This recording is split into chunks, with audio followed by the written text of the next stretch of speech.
Dear student, आज के इस क्लास में मैं आप सभी को क्लास 12th का होम साइंस का 35 ऐसे वीबीआई ऑब्जेक्टिव क्वेश्चन बताने वाला हूं जो आप सभी के फाइनल बोर्ड एग्जाम में कई सालों से पूछा गया है और इस साल भी पूछे जाएंगे। डियर स्टूडेंट, अगर आप सभी क्लास 12th में हैं और आप होम साइंस सब्जेक्ट रखे हैं तो आज के क्लास को लास्ट तक जरूर देखिएगा और आज के क्लास का ये 35 वीबीआई ऑब्जेक्टिव क्वेश्चन को जरूर याद कर लीजिएगा। ओके, और कोई भी क्वेश्चन में डाउट रहे तो आप सभी जो है ना कमेंट बॉक्स में जरूर बताइएगा, मैं आप सभी का रिप्लाई देने की कोशिश जरूर करूंगा। ओके, चलिए तो फ्रेंड्स हम लोग फटाफट से क्लास को शुरू करने की कोशिश करते हैं। अगर आप सभी चैनल से नए जुड़ रहे हैं तो चैनल को सब्सक्राइब करके बेल आइकन प्रेस कर लेंगे और वीडियो पसंद आए तो लाइक करके अपने दोस्तों में जो है ना शेयर कर देंगे, ठीक है। और लास्ट में आप सभी ईमानदारी से बताइएगा 35 में से आप सभी का कितना सही हुआ, ठीक है।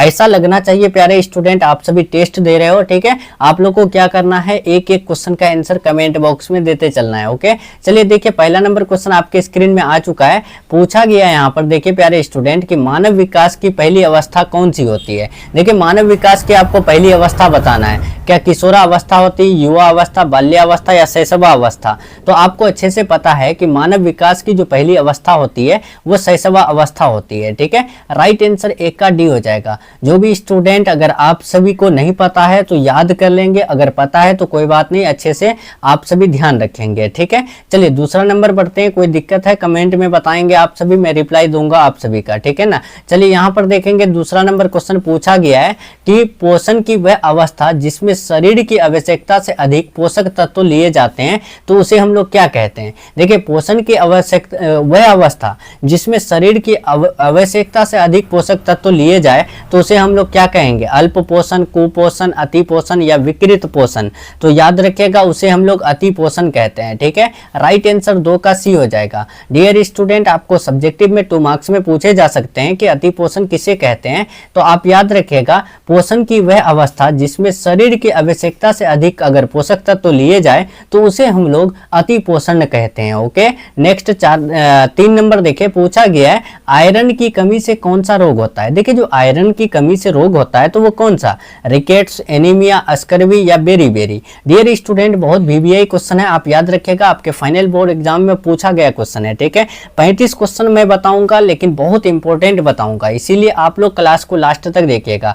आयरन की कमी से जो होता है वो एनीमिया होता है, ठीक है। और रिकेट्स जो रोग होता है वो विटामिन डी की कमी से होता है। स्कर्वी रोग जो होता है विटामिन सी की कमी से होता है और बेरी जो है विटामिन बी की कमी से होता है, ठीक है। ये भी आप याद रखिएगा। नेक्स्ट देखिए पूछा गया है विटामिन ए की कमी से कौन सा बीमारी होता है। देखिए विटामिन ए की कमी से जो बीमारी होती है उसका नाम क्या है, रतौंधी, स्कर्वी, बेरी या पीलिया। तो डियर स्टूडेंट याद रखिएगा विटामिन ए की कमी से जो यानी बीमारी होती है वो रतौंधी होती है। विटामिन ए से तो आप जान गए कि रतौंधी होती है, लेकिन बी से क्या होता है, तो बी से बेरी होता है, ठीक है। और सी से क्या होता है डियर स्टूडेंट, तो आप सी से भी याद रखिएगा विटामिन सी की कमी से स्कर्वी रोग होता है, ठीक है। और विटामिन डी की कमी से कौन सा रोग होता है, तो रिकेट्स रोग होता है, जिसे हम लोग क्या कहते हैं, हड्डियों का रोग कहते हैं, ठीक है ना। चलिए अब हम लोग चलते हैं 5 नंबर क्वेश्चन की तरफ। देखिए 5 नंबर पूछा गया है संतुलित आहार में कौन से तत्व शामिल होते हैं। देखिए संतुलित आहार यानी कि उसमें जो तत्व शामिल होते हैं वो कौन सा, क्या कार्बोहाइड्रेट होते हैं सभी पोषक तत्व, केवल प्रोटीन, केवल वसा। तो याद रखिएगा 5 का सभी पोषक तत्व संतुलित आहार होते हैं, ठीक है। Right answer option number B बिल्कुल राइट हो जाएगा। चलिए 6 नंबर देखिए पूछा गया है प्रोटीन शरीर में किस कार्य के लिए आवश्यक है। प्रोटीन जो शरीर में है वो कौन से काम के लिए है, क्या ऊर्जा देने के लिए, हड्डियां मजबूत करने के लिए, वृद्धि और मरम्मत करने के लिए, त्वचा को चमकदार बनाने के लिए। तो डियर स्टूडेंट याद रखिएगा प्रोटीन का जो काम होता है शरीर में वो क्या काम होता है, तो वृद्धि और मरम्मत का काम होता है, ठीक है। आप याद रखिएगा अच्छे से। नेक्स्ट चलते हैं 7 नंबर, विटामिन सी की कमी से कौन सी बीमारी होती है। तो बार बार बता चुके हैं विटामिन सी की कमी से स्कर्वी रोग होता है, ठीक है। राइट आंसर ए हो जाएगा, ठीक है। नेक्स्ट चलते हैं 8 नंबर, वृद्धावस्था में भोजन कैसा होना चाहिए। जब देखिए वृद्धावस्था आ जाता है तो उस टाइम जो है ना भोजन कैसा होना चाहिए, तो वृद्धावस्था जो है ना लगभग 60 से यानी कि अधिक वाले उम्र के लोगों को वृद्धावस्था कहते हैं, ठीक है। यानी कि जो व्यक्ति 60 से अधिक उम्र के हो जाते हैं ना तो वो वृद्धावस्था में आ जाते हैं, ठीक है। तो आप याद रखिएगा वृद्धावस्था में जो भोजन यानी उनको होना चाहिए तो वो कौन सा भोजन, तो याद रखिएगा सुपाच्य और हल्का होना चाहिए, ठीक है। नेक्स्ट बढ़ते बढ़ते हैं 9 नंबर क्वेश्चन। पूछा गया है संतुलित आहार का मुख्य उद्देश्य क्या है। देखिए संतुलित आहार का जो मुख्य उद्देश्य है वो क्या है, क्या स्वाद को बढ़ाना, मोटापा बढ़ाना, रोग प्रतिरोधक शक्ति बढ़ाना या समय बचाना। तो आप आराम से बता सकेंगे कि संतुलित आहार जिसमें जो है सभी पोषक तत्व शामिल होते हैं, तो इसका काम क्या होता है, यानी रोग प्रतिरोधक शक्ति बढ़ाना होता है। ठीक है। 10 नंबर देखिए पूछा गया है शरीर की ऊर्जा का प्रमुख स्रोत कौन सा पोषक तत्व है। देखिए जो शरीर में एनर्जी आता है, तो एनर्जी का जो प्रमुख स्रोत होता है तो वो कौन सा पोषक तत्व, क्या प्रोटीन होता है, वसा होता है, कार्बोहाइड्रेट होता है या विटामिन होता है। तो आप याद रखिएगा प्यारे स्टूडेंट, 10 का सी हो जाएगा। कार्बोहाइड्रेट जो है ना वो शरीर की ऊर्जा का प्रमुख स्रोत होता है। ठीक है। Right answer option number C हो जाएगा। कार्बोहाइड्रेट में कार्बन और हाइड्रोजन का जो है ना मिक्सिंग होता है। ठीक है। नेक्स्ट बढ़ते हैं। पूछा गया है 11 नंबर, भारत में मिड डे मील योजना कब शुरू हुई। देखिए भारत में जो मिड डे मील योजना शुरू हुई थी वो कब, 1990, 1995, 2000, 2005। तो डियर स्टूडेंट याद रखिएगा भारत में मिड डे मील योजना जो शुरू हुई थी वो 1995 में शुरू हुई थी। ठीक है। इसका राइट आंसर 11 का ऑप्शन नंबर बी बिल्कुल राइट हो जाएगा। ये वाला बहुत इंपॉर्टेंट क्वेश्चन है 11 नंबर। ठीक है। आप अभी नोट कर लेंगे फटाफट। ठीक है। मैं VBI लगा दे रहा हूँ। भारत में मिड डे मील योजना जो शुरू हुई थी वो 1995 में शुरू हुई थी। ठीक है। चलिए 12 नंबर देखिए पूछा गया है बच्चों के मानसिक विकास में कौन से कारक महत्वपूर्ण है। बताइए प्यारे स्टूडेंट, बच्चों के मानसिक विकास में जो कारक महत्वपूर्ण है तो वो कौन सा कारक, क्या केवल आहार, केवल खेल, आनुवांशिकता और पर्यावरण या केवल पढ़ाई। तो याद रखिएगा 12 का right answer option number C हो जाएगा। बच्चों के मानसिक विकास में जो कारक महत्वपूर्ण होता है वो आनुवांशिकता और पर्यावरण महत्वपूर्ण होता है। ठीक है। नेक्स्ट 13 नंबर देखे पूछा गया है बच्चों की पहली शिक्षक कौन होती है। देखिए जो बच्चे पैदा होते हैं तो उस टाइम उनका जो पहला टीचर होते हैं वो कौन, स्कूल, समाज, माँ या शिक्षक। तो याद रखिएगा इसका राइट आंसर सी हो जाएगा माँ। ठीक है। नेक्स्ट बढ़ते हैं 14 नंबर। पूछा गया है नवजात शिशु की देखभाल में सर्वप्रथम किस पर ध्यान देना चाहिए।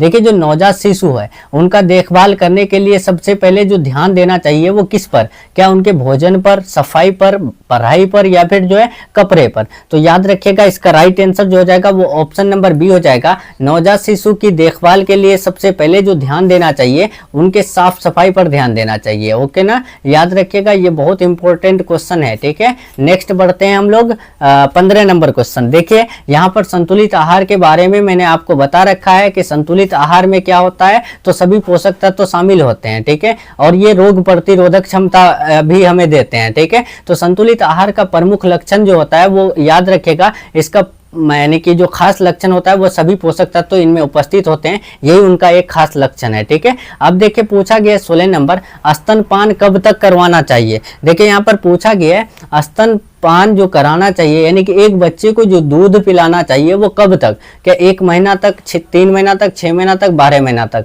तो याद रखिएगा 6 महीना तक एक बच्चे को स्तनपान कराना चाहिए। ओके। राइट आंसर 16 का सी हो जाएगा। चलिए नेक्स्ट बढ़ेंगे। पूछा गया 17 नंबर, गृह विज्ञान किस प्रकार का विषय है। गृह विज्ञान जो है किस प्रकार का, क्या केवल कला का, केवल विज्ञान का, बहुविषय का या फिर केवल तकनीकी का। तो याद रखिएगा गृह विज्ञान जो हम लोग पढ़ रहे हो ना, आप आर्ट्स रख करके होम साइंस सब्जेक्ट को पढ़ रहे हो। ठीक है। लेकिन मैं आपको बता दूं ये केवल कला, केवल विज्ञान यानी कि ये बहुविषयक है। ठीक है। ये बहुत सारे विषय मिला हुआ है इसमें। ठीक है। इसका राइट आंसर सी हो जाएगा, ये सिर्फ कला का नहीं है। ठीक है। नेक्स्ट बढ़ते हैं 18 नंबर। पूछा गया है कपड़ों को इस्त्री करने के लिए कौन सी ऊर्जा उपयोगी होती है। देखिए कपड़ा को जब हम लोग इस्त्री करते हैं तो उस टाइम कौन सी एनर्जी जरूरी होती है, सौर ऊर्जा, गैस ऊर्जा, विद्युत ऊर्जा या यांत्रिक ऊर्जा। तो आप अच्छे से बता सकेंगे कि विद्युत ऊर्जा की आवश्यकता पड़ती है। ओके।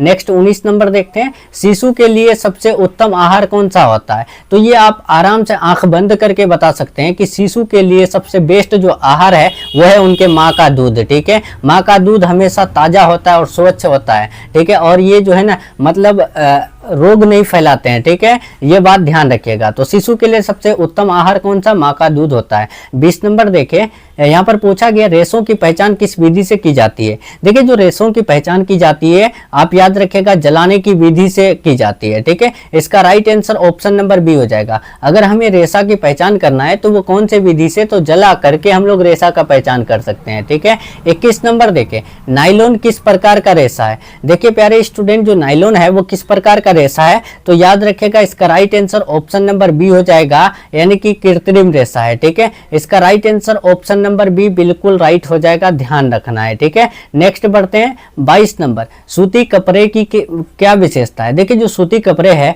आप देखे होंगे सूती कपड़े आप पहनते भी होंगे, तो इनकी क्या खूबी है? क्या जल्दी सूखता है, गर्म रखता है, शीतल और शोषक होता है या भारी होता है? तो 22 का आप आराम से बता सकेंगे प्यारे स्टूडेंट, ये शीतल होता है और शोषक होता है। ठीक है, राइट आंसर सी हो जाएगा। गर्मी के मौसम में आप लोग ढूंढते हैं ना सूती कपड़े वाला, यानी कि शर्ट या फिर जीन्स या फिर कुछ भी, तो आप क्यों ढूंढते हैं? क्योंकि वो शीतल और शोषक होता है, जिस वजह से उनको ढूंढते हैं। ठीक है ना, चलिए अब हम लोग देखते हैं 23 नंबर। आर्थिक बजट का उद्देश्य है, आर्थिक बजट का उद्देश्य क्या होता है? अधिक खर्च करना, खर्च की योजना बनाना या फिर आय बढ़ाना, खर्च कम करना। तो 23 का याद रखिएगा, आर्थिक बजट का उद्देश्य जो है खर्च की योजना बनाना ही है। ठीक है, इसका right answer option number B हो जाएगा। अगर आपको सब्जेक्टिव में पूछ दे कि आर्थिक बजट किसे कहते हैं, तो याद रखिएगा खर्च की योजना बनाना ही क्या कहलाता है?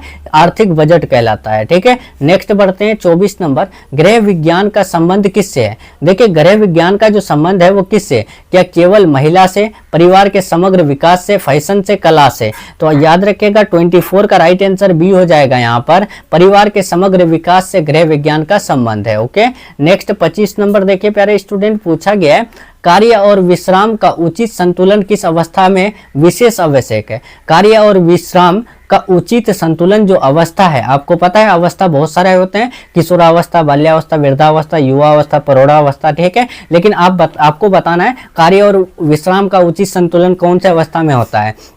तो याद रखिएगा 25 का डी हो जाएगा, युवा अवस्था में। ठीक है, नेक्स्ट बढ़ते हैं 26 नंबर। फाइबर शरीर में किसके लिए आवश्यक है? फाइबर शरीर में जो आवश्यक है वो किसके लिए? शक्ति देने के लिए, भोजन को पचाने के लिए, हड्डियां मजबूत करने के लिए, रक्त बनाने के लिए। तो 26 का याद रखिएगा बी हो जाएगा, भोजन को पचाने के लिए फाइबर शरीर में आवश्यक है। नेक्स्ट 27 नंबर देखिए, घरेलू बजट बनाने से क्या लाभ है? देखिए घरेलू बजट जो बनाएंगे इससे हमें क्या लाभ मिलेगा? अधिक खर्च, कर्ज में वृद्धि, आय और व्यय का संतुलन या फिर जो है दिखावा। तो याद रखिएगा आय और व्यय का संतुलन होता है घरेलू बजट बनाने से। ठीक है, अब देखिए 28 पूछा गया है, रोग प्रतिरोधक क्षमता को बढ़ाने में किस पोषक तत्वों की प्रमुख भूमिका है? डियर स्टूडेंट, बहुत VBI क्वेश्चन है। ठीक है, मैं आपको बार बार बता रहा हूँ, 35 क्वेश्चन बताऊंगा, बहुत इंपॉर्टेंट बता रहा हूँ। ठीक है, और आपके फाइनल बोर्ड एग्जाम के लिए बहुत ज्यादा इंपॉर्टेंट है, तो इसीलिए आप लोग क्लास को ध्यान से देखें और एक एक क्वेश्चन को मेरे साथ साथ याद करने की कोशिश कीजिए। ओके, देखिए रोग प्रतिरोधक क्षमता को बढ़ाने में जो पोषक तत्वों की प्रमुख भूमिका होती है वो कौन? तो याद रखिएगा 28 का डी हो जाएगा, विटामिन का। ठीक है, इसका राइट आंसर डी हो जाएगा। प्यारे स्टूडेंट, एक चीज और मैं आपको यहाँ से क्लियर कर दूं, विटामिन जो है ना हमारे शरीर में बनते नहीं है। विटामिन को यानी कि हम लोग जो है ना यानी कि बाहर से लेते हैं। ठीक है, ये बात ध्यान रखना। नेक्स्ट चलते हैं, पूछा गया है 29 नंबर। घर की सफाई में उपयोग होने वाले कीटाणुनाशक का उदाहरण है। देखिए घर की सफाई में उपयोग होने वाले जो कीटाणुनाशक का उदाहरण है वो कौन?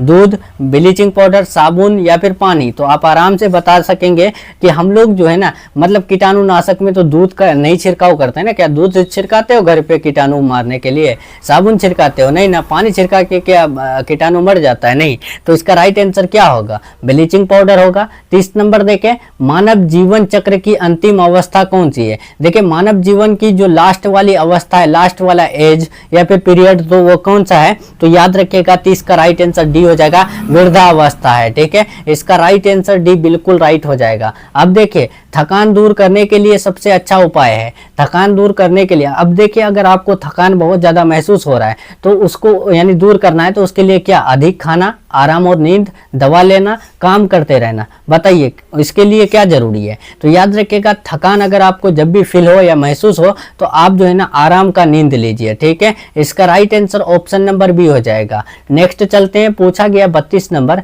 स्वच्छ भारत मिशन कब शुरू हुआ था? ये वाला तो समझ जाइए इस साल आपके फाइनल बोर्ड एग्जाम में 100% आने वाला है, आप याद कर लेंगे। स्वच्छ भारत मिशन कब शुरू हुआ था? तो याद रखिएगा स्वच्छ भारत मिशन जो है ना वो यानी कि 2014 में शुरू हुआ था। ठीक है, इसका right answer option number B हो जाएगा। गृह विज्ञान में पोषण अध्ययन का उद्देश्य है। गृह विज्ञान में जो पोषण अध्ययन करते हैं तो उसका मतलब क्या है? भोजन बनाना, भोजन की सजावट, पोषक तत्वों की जानकारी देना या होटल प्रबंधन। तो इसका मतलब है कि हमें यानी कि गृह विज्ञान में जो पोषण के बारे में पढ़ाया जाता है तो वो पढ़ाया जाता है। इनका मुख्य उद्देश्य है पोषक तत्वों के बारे में हमें फुल जानकारी प्रदान करना। ओके, नेक्स्ट 34 देखिए, और एक क्वेश्चन है, अच्छे से देख लेंगे, याद कर लेंगे। और पीडीएफ आप लोग को चाहिए ना, तो आप लोग क्या करेंगे, टेलीग्राम चैनल ज्वाइन कर लेंगे। ठीक है, लिंक जो है ना डिस्क्रिप्शन बॉक्स में दिया हुआ है प्यारे स्टूडेंट। ठीक है, तो फटाफट आप लोग टेलीग्राम चैनल ज्वाइन कर लेंगे। देखिए, किशोरावस्था किस आयु वर्ग को कहा जाता है? तो किशोरावस्था आपको अच्छे से पता है कि 13 से 19 या फिर 12 से 18 वर्ष के यानी कि बालक बालिका को किशोरावस्था में रखा जाता है। ठीक है, 13 से 19 रहे या 12 से 18 रहे तो आप याद रखिएगा, उसे हम लोग किशोरावस्था में रखते हैं। 35 नंबर देखिए, पूछा गया आपके स्क्रीन में, गृह विज्ञान का प्रमुख उद्देश्य क्या है? गृह विज्ञान का जो प्रमुख उद्देश्य है वो क्या है? तो डियर स्टूडेंट याद रखेगा, जीवन कौशल को विकसित करना गृह विज्ञान का प्रमुख उद्देश्य है वो। ठीक है, राइट आंसर 35 का सी बिल्कुल राइट हो जाएगा। ओके, चलिए तो प्यारे स्टूडेंट, यहाँ पर मैं 35 क्वेश्चन होम साइंस यानी गृह विज्ञान का बता दिया। ठीक है, इधर आपका आंसर की है, इसके साथ आपको टेलीग्राम पर मिल जाएगा पीडीएफ। अगर आप सभी चाहते हैं तो टेलीग्राम चैनल ज्वाइन कर लेंगे, लिंक डिस्क्रिप्शन बॉक्स में दिया हुआ है या फिर कमेंट बॉक्स में दिया हुआ है। ठीक है, और ईमानदारी से कमेंट कर देंगे 35 में से आप सभी का कितना सही हुआ। ठीक है, और जितने भी स्टूडेंट चैनल से नए जुड़ रहे हैं तो चैनल को सब्सक्राइब करके बेल आइकन प्रेस कर लेंगे। ठीक है, और वीडियो पसंद आए तो आप लोग क्या करेंगे, लाइक करके अपने दोस्तों में जो है ना शेयर कर देंगे। ठीक है, और कमेंट करना बिल्कुल भी नहीं भूलिएगा। ओके ना प्यारे स्टूडेंट, चलिए मिलते हैं हम लोग नेक्स्ट वीडियो में नेक्स्ट टॉपिक के साथ। तब तक के लिए आप अपना ख्याल रखिए, अपना स्टडी जारी रखिए। ठीक है, चलिए take care, thanks for watching.